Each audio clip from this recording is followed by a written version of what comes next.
Hi, I'm Tony Russo, and in this bonus episode of Brief Introduction, we're going to speak with Greg Norris. He is the Regional Director of Homesteaders Life Company, and he's going to talk about an upcoming presentation that he'll be giving called The Discipline of Appointment Setting, Small Choices, Big Impact. And Greg's a great guy. He's crazy smart, and this is a really great conversation. Just 10 minutes in and out, but it is worth it. There's a ton of great stuff in here for you to use. And of course, if you want to hear an expanded version, you can tune in on May 14th for the virtual Preneed Planning Symposium. Link to register is in the show notes, but that's all I got to say about that, because let's get to Greg.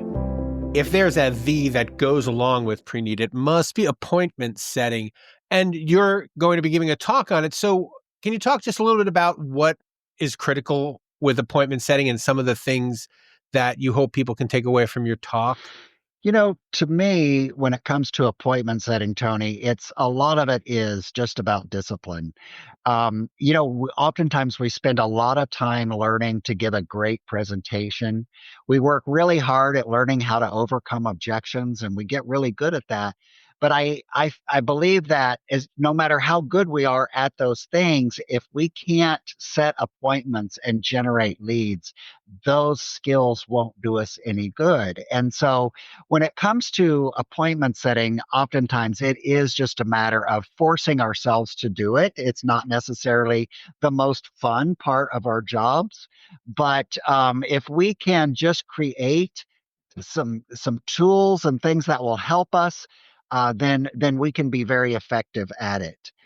There's really about three things that we're going to talk about in the discipline of appointment presentation that I give. One of those is creating good habits. We're also going to talk about routines. And then we're also going to discuss choices that we make when it comes to appointment setting and the habits that we create. It's fascinating to me. I'm at the right time in my life to be covering this business because I am bombarded with opportunities. I'm 54 years old. I'm bombarded with opportunities to plan my funeral, and like how to stand out in that bombarding must be like part of it, right? Yes. When it comes to targeting and talking to certain people, there's so many things to know. You really need to know your demographics and the people that you are looking to visit with. And something that we do at Homesteaders, and I think many providers also have available to their customers, is something called a market analysis, or we call it informed analytics. And it helps us really identify the demographics of people and how to target them best. For example, we have learned that in most funeral homes, they've done a really good job at targeting people that we would classify into what we call are retired in comfort. And it's those people that still respond very well to direct mail and newspaper ads. And that's been a very traditional type of marketing that we've done for many years. Whereas to reach younger people and people that live in different areas. For example, there's a couple of other demographics called scraping in the city and scraping in a small town. And they do not respond to direct mail and newspaper ads like the retired and comfort people do. They respond more to digital ads. They respond more to social media. Some still respond well to email type marketing. But we really have to know our markets, who we're looking to talk to, and all in order to be able to deliver the right message to the right person at the right time, in order to be able to have those opportunities to set those appointments. The discipline aspect of the talk interests me because one of the things that I do is like sometimes I have deadlines that don't move if I don't feel like writing. It doesn't matter. The deadline is still coming.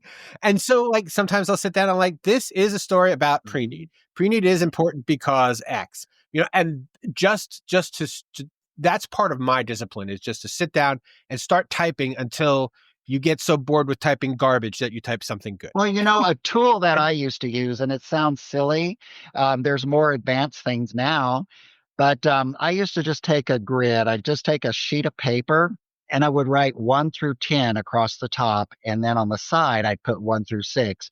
And if you drew a grid out, you'd have all these boxes. You'd have 60 boxes altogether. And so what I would do is I would sit down on the phone because I did a lot of telephoning, and you can prospect in a number of different ways, especially now. There's so many different types of lead generation and all. But I would sit down and I would make calls, and I had 3 symbols. I had a check mark if it was an appointment, I had a dot if it was a callback, and I had an X if it was not interested. And I would sit down and I would start talking to people, and I would only every box equated to a real conversation. It wasn't an answering machine or a message left. It was a real conversation. And I wouldn't allow myself to get up until I talked to 10 people, which would usually take me about an hour. And once I got to the end of my line and spoke to those 10 people, then I could take a restroom break or go get something to drink or do something for, 5 or 10 minutes in order to distract myself and get refreshed a little bit and then sit down to talk to my next 10 people. So it's things like that if you can incorporate into your appointment setting, just tools such as something as simple as that, that can really help you stay focused and keep working and not be distracted by things going on around you. It can really be helpful. And because that's the devil is the distraction, especially again, a guy like me. I'm sitting here in front of the internet. I can look at anything in the whole world that I want to, but I have to do my work. Well, first. and see, that is the problem, is that oftentimes I call them little small errors, and we don't realize how big of an impact they have. But we sit down and we think, okay, before I start working, I'm going to just take a quick peek at Facebook or whatever social media. And then 30 minutes later, we're still scrolling. Uh, It's stuff like Brutal. that really can take a toll on the efforts. And we think we're busy for the day, but in reality, if we were holding ourselves accountable and keeping track of our activities, we would see we really weren't as busy as we thought we were.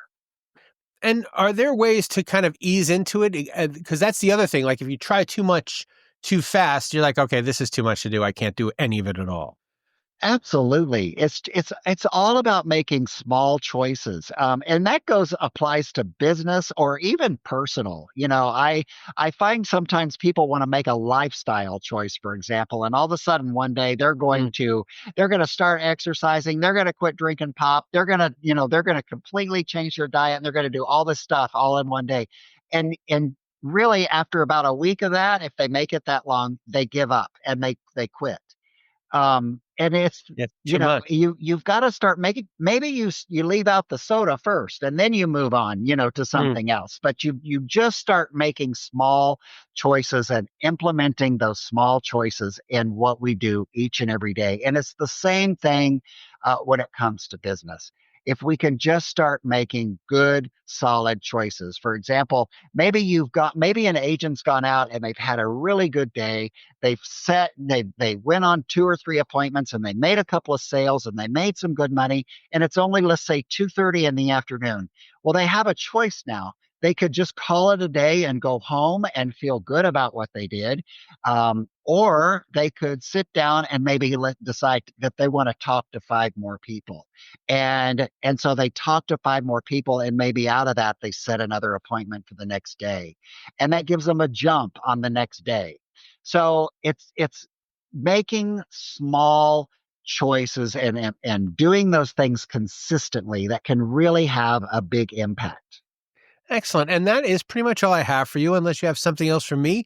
Is there something else that I should have asked and didn't, or you thought that you'd like to say and I didn't provide it? Is there any parting thoughts? No, I look forward to visiting with everyone. As I said, Tony, I believe that we can become so good at talking to people, giving a great presentation, overcoming objections, and all those things, and they're all important.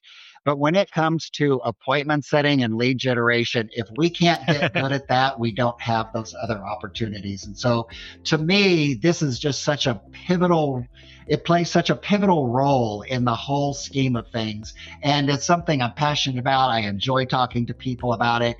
And I look forward to visiting with your audience soon. Excellent.